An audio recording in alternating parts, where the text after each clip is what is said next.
Now, the other thing I wanted to point out is there's some tools out there that can help you with all this data visualization and visual tree inspection. You don't necessarily have to write these tree dumpers in your code yourself. First is one called Mole for Visual Studio, and this is a debugging visualizer that plugs into either Visual Studio 2013 or 2012 or prior. The other is a tool called WPF Inspector, which you can find out on Codeplex. And there's a new XAML inspector coming that will work with other XAML technologies in a similar way. I've got both of these available here, so let me start up the app that I put together in the previous demo. And we're hitting a breakpoint for a data grid cell loaded that's being triggered from a template down inside of the data grid. Now, when you use Mole, it's a debugger visualizer, which means you can walk up to an object in your environment, go to this little magnifying glass, drop it down, and you can see Mole 2012. I click on that, and it brings up the Molescope. So Mole gives you, over here on the left, you can see it's broken down the visual tree, similar to what I did in my demo.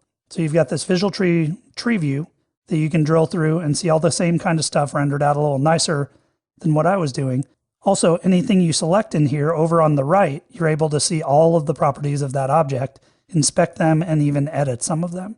So if you want to tweak with styling and things like that, you can do that in here and see what it's going to look like. And if you select a given item up above, you can go down here in the bottom left, click to refresh. It's going to show you what the XAML would look like for that single thing. And you can go into snapshot and it will render out just that single item.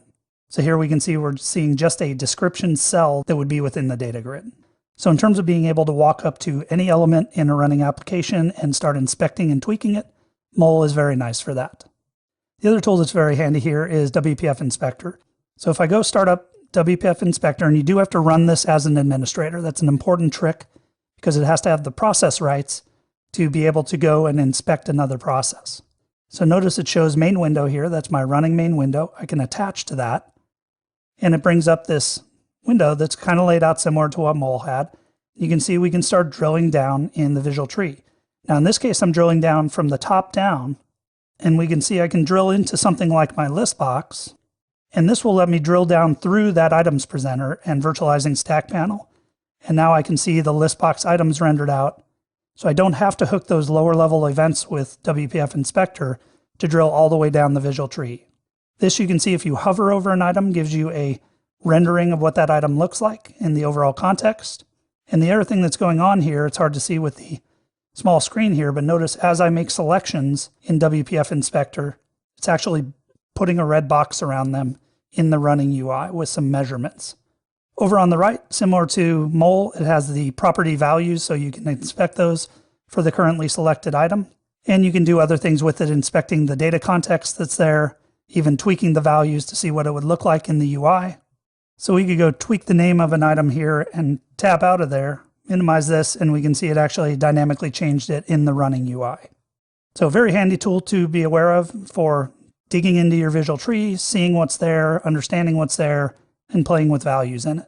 So both Mole and WPF Inspector are very handy tools to have in your arsenal to be able to drill in, inspect your visual tree, visualize things, and make tweaks to them. And in the context of these demos, for really understanding what's being dynamically generated at an items presenter and content presenter level, and what the data contexts are, to make sure your data binding is working out the way you expect it to.